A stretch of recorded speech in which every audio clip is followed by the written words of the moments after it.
Ladies and gentlemen, welcome to another week of the Fan Takeaways, where you share your thoughts on the game from the weekend. This week, we versed Western Bulldogs, and plenty of different narratives and outcomes, some positive, some negative, and some controversial. So, thank you once again for sending them through. Well, let's get straight into it.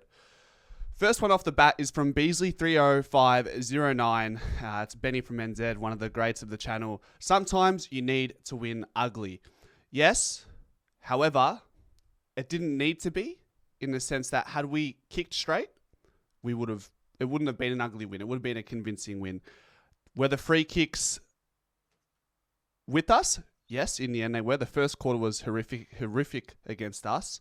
And to be quite honest, at half time, I didn't even realise how much of a change in momentum of free kicks there were that leaned towards us by the end of the second quarter. I had thought the Bulldogs had the rub of the green, but when I checked, that we were already plus 12 or something at half time. But the second half, it was quite clear that the umps definitely leaned towards the black and white. But it is what it is. Sometimes you're going to get the luck with the umpires, and sometimes you're going to be on the short end of the stick. That's the way it is. So I don't buy into the narrative of the umpires won or lost a certain team of the game.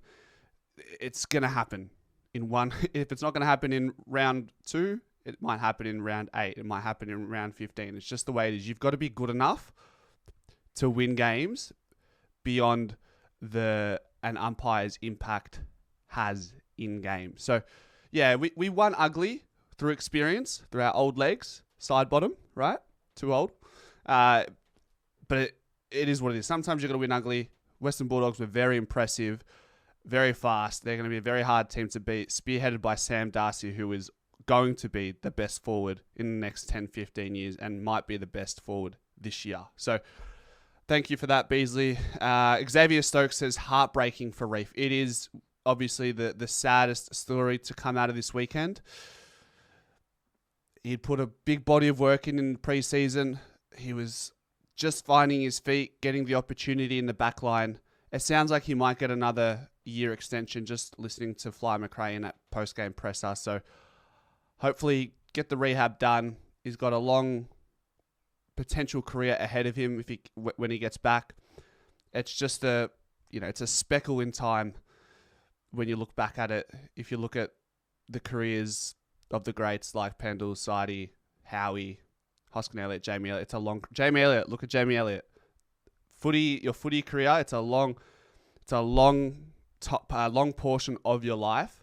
So the next biggest challenge in Reef's life is not to get caught up in the next 12 months and think that this is going to define him.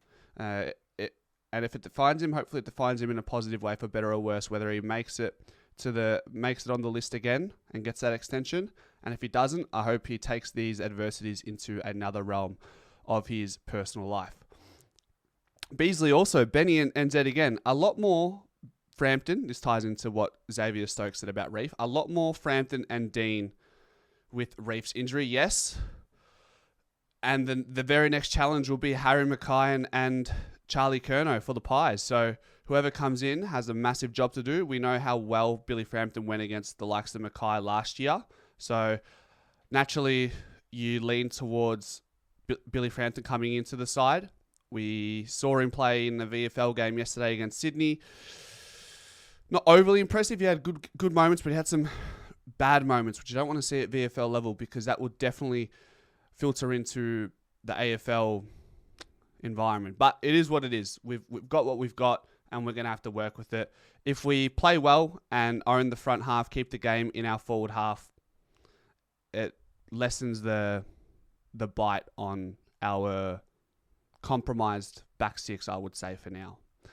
A lot of Lachie Schultz love, guys, as he very well deserves after the last couple games he's had for the Pies. Joel says the pressure's back. Schultz is back to what we wanted. What else did we got a few. I'll just put them all together. Feds the Tribal Chief says Lachie Schultz pressure and work rate. Cruz McClevey says some appreciation for Shooter. Played great last 2 weeks.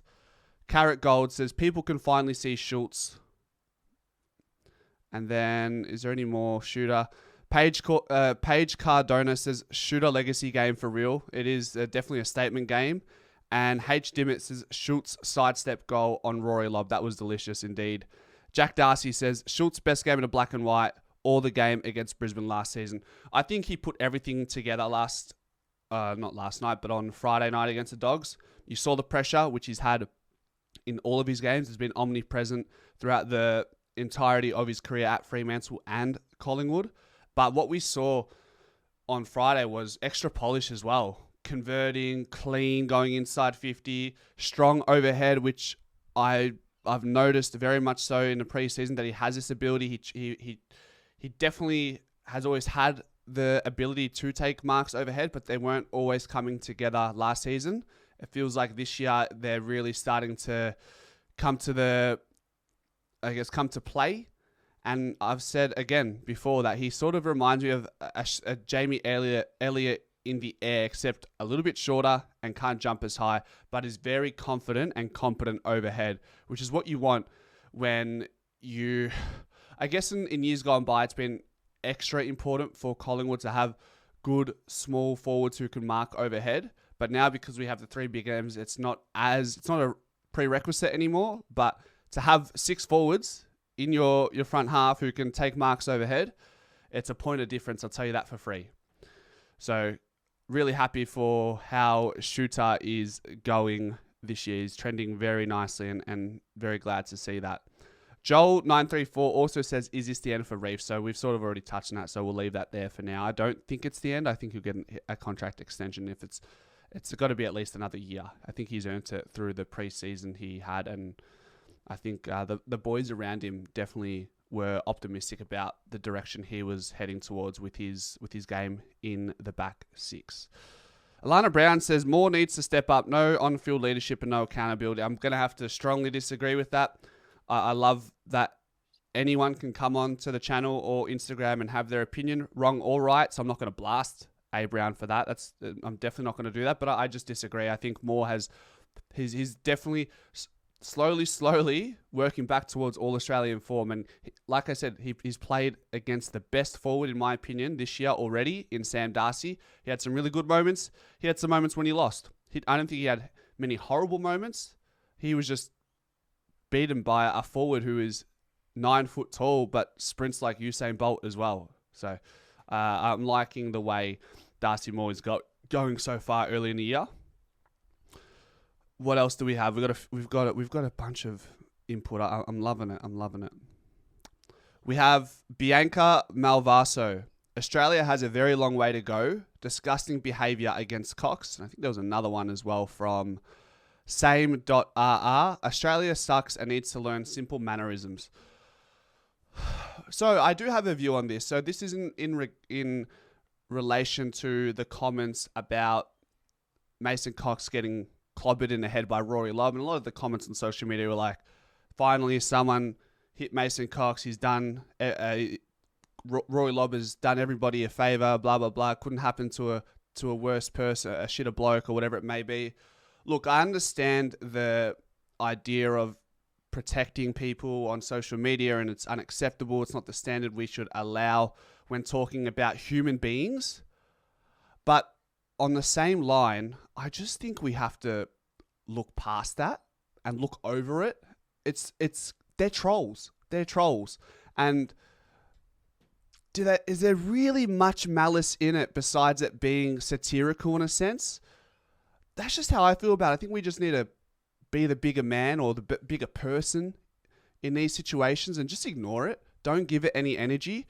We're giving these trolls platforms by sharing this. I know Mason Cox shared it on his story and it's affecting him, but look, I'm just for me personally, I just move past it. Don't give it any energy. Move on. And like, it's just words at the end of the day. Like, words don't kill people. Like, we need to be stronger. And, I love Collingwood and I love Mason Cox and just understand how social media is, and it will always be like that. By the way, this is not an Australian-wide problem. This is a worldwide problem, if anything. So I just think, I've made my point clear. Jack_Darcy_F says, Checkers back now, ? Mason stays in, ? Well, with Reef McInnes out, we're talking Billy Frampton / Charlie Dean in, but specifically with that direct in and out, I think Mason Cox was good, but I don't think it was good enough to keep Brody Myercheck out. As much as I love Mason Cox's game, that through ball to Bobby Hill, how are you doing that at 7 foot? I don't know. The composure, the awareness, the vision, the weight of that kick was perfect for Bobby Hill to run onto. It was perfect off the boot. So, yeah, look, I'm not going to say for certain that Cox is out, and I'm not going to say for certain that Checkers is in, because Fly has surprised us many times before. But, yeah, we'll keep an eye on it throughout the next 2 weeks because we've got that silly, stupid bye. I'm surprised nobody mentioned the bye going into this week. I know what the fan takeaways is in regards to the game just gone by, but, yeah. The Irish Scouse says, when the tall forwards don't stand up, the little guys do. And you see Lachie Schultz taking strong marks, Jamie Elliott taking strong marks, Bobby Hill not having a big game, but he had big moments. Bo McCreary, 10 touches, had a goal, featured in the middle here and there. That's what you want. Membry didn't have a big game. Did I think Membry was bad? Not really. Just didn't really find the ball. Does that come down to leading patterns? I don't know. I just feel like our smalls presented more towards where the ball was coming from. Maybe it just fell in that sort of direction. I thought McStay was around it a lot. He had a lot of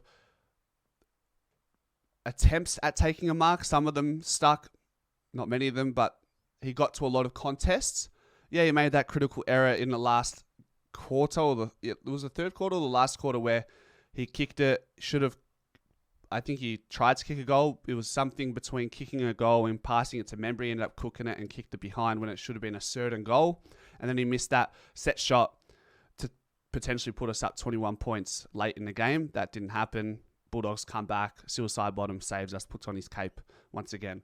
But I don't think McStay was horrible. I think he still did the right things to give him every chance to have a strong impact on the game. So I'm not going to dub that as a bad game for McStay. It was a nearly game. I think somebody here said, yeah, actually, Feds the tribal chief did say Dan McStay had an almost big night, and I 100% agree. So that is a positive light, a positive spin on it. And then we have one more. We've got Angus Woodsy. If we kick straight, we're golden, and just goes back to the point early in the video. We were plus 36 in expected scores. That's a 6-goal differential, and it should have been a bigger margin than what it was. But in the end, we get the win, and we get the bye, and hopefully we can put an end to Carlton's season. I mean, if they lose against the Doggies next Friday, we have an opportunity to do what we'd love to see as Collingwood fans, being that rivalry with the Blue Baggers. Once again, thanks for your input as always. If you guys aren't following Pies Footy, Pies_footy on Instagram, there's your opportunity to jump on this weekly segment. So get over there, have your input, and we'll go from there. Go Pies.